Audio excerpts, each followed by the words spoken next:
2024 চনৰ লোকসভা নিৰ্বাচনত ফলাফল দেখাৰ পাছত হিমন্ত বিশ্ব শৰ্মা ডাঙৰীয়াই ভয় খাইছে যে 26ত তেওঁলোকৰ ভেটি খহিব। সেইকাৰণে এতিয়াৰ পৰা উপনিৰ্বাচনৰ আগতে উপনিৰ্বাচনতো তেওঁলোকে চিটসমূহত হাৰিব এই কথা জানে।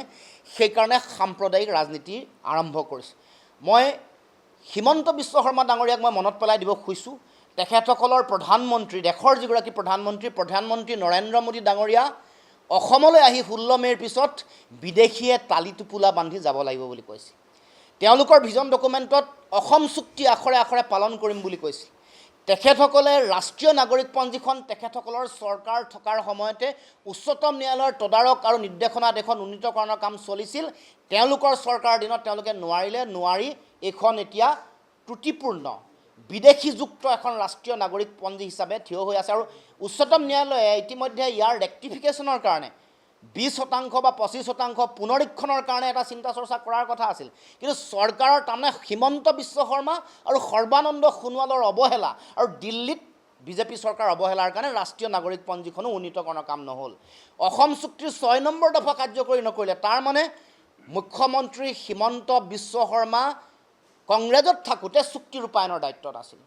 বিজেপিলৈ আহিও চুক্তি ৰূপায়ণৰ দায়িত্ব কিছুদিন লৈছিল। তাৰ মানে অসম চুক্তিৰ যোগেদি বিদেশী নাগৰিকৰ চিনাক্তকৰণ, বহিষ্কৰণৰ কাম, ৰাষ্ট্ৰীয় নাগৰিকপঞ্জী উন্নীতকৰণৰ কাম, অসম চুক্তিৰ 6 নম্বৰ দফা কাৰ্যকৰী কৰাৰ কথা, এইবোৰ কথা নকৰি মুখ্যমন্ত্ৰীয়ে নিজে বিফলতা ঢাকিবৰ কাৰণে এতিয়া পুনৰ হিন্দু মুছলমানৰ বিভাজনৰ ৰাজনীতি আৰম্ভ কৰিছে আৰু বিদেশী দেখা আছে। যদি বিদেশী আছে তোমালোকে চিনাক্তকৰণ কৰি বহিষ্কাৰ নকৰা কিয়? পপুলেশ্যন বিল আনিম বুলি কৈছিল। পপুলেশ্যন বিল আনিম বুলি কোৱাৰ পাছত হিমন্ত বিশ্ব শৰ্মাই এইখন আজি মুখ্যমন্ত্ৰী হৈ কিয় কাৰ্যকৰী কৰিব পৰা নাই? যদি অবৈধ বিদেশী আহিছে, ভাৰত বাংলাদেশ উন্মুক্ত সীমান্ত চিল কৰিব কিয় পৰা নাই? চিনাক্তকৰণ কৰি বহিষ্কৰণ কৰিবৰ কাৰণে দিল্লীক কিয় হেঁচা দিব পৰা নাই? এখন যে প্ৰত্যাৰ্পণ চুক্তি দিল্লীয়ে কৰিব লাগে বাংলাদেশৰ লগত, তাৰ মানে বিদেশীটো তেওঁলোকৰ কাৰণেও ভোট বেংকৰ ৰাজনীতি। তেওঁলোকে ইয়াক দেখুৱাই মানুহক ভয় খুৱাই মানে তেওঁলোকে ভোট লৈ এটা সময়ত এই মুছলমান যিসমূহ অধ্যুষিত অঞ্চলসমূহতে গৈ তেওঁ ভোট বিচাৰিছিলে। তেওঁলোকক মাটিৰ পট্টা দিম বুলি বিশেষভাৱে কৈছিল আৰু বিভিন্ন ধৰণৰ কথা বতৰাই প্ৰলোভনৰ ৰাজনীতি, বিভাজনৰ ৰাজনীতি তেওঁ কৰিছিল। গতিকে এই গোটেই কথাটোক লৈ হিমন্ত বিশ্ব শৰ্মা এতিয়া হঠাৎ মানে মুছলমান বা বিদেশীৰ ভোট দেখাৰ গোটেই কথাটোৱে এই উপনিৰ্বাচন আৰু 26ৰ নিৰ্বাচনৰ কথা ইয়াৰ লগত জড়িত হৈ আছে।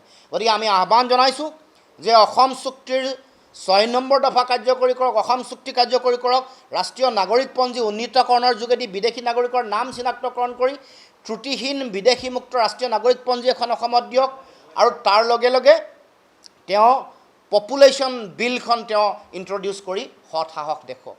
গতিকে মুখ্যমন্ত্ৰীলৈ আহ্বান জনাইছোঁ যে মানুহক আৱেগিক কথা কৈ ভুল মানে বিপথে পৰিচালিত নকৰিব। এই যদি দায়িত্ব যদি বিদেশী নাগৰিক চিনাক্তকৰণ বহিষ্কৰণৰ দায়িত্বত যদি বিফল হৈছে, সিংহভাগ দায়িত্ব হিমন্ত বিশ্ব শৰ্মাই ল'ব লাগিব। কাৰণ আটাইতকৈ বেছি চুক্তি ৰূপায়ণৰ দায়িত্বত আছিল, আটাইতকৈ বেছি ক্ষমতাশালী পজিশ্যনত থকা মানুহগৰাকী তেওঁ, আৰু তেওঁ এতিয়া অসমৰ মুখ্যমন্ত্ৰী হৈ এই বিষয়টো 16 মে'ৰ পিছত বিদেশী তালি টোপোলা বান্ধি ইয়াৰ পৰা খেদিব নোৱাৰি, বিদেশী চিনাক্তকৰণ কৰিব নোৱাৰি।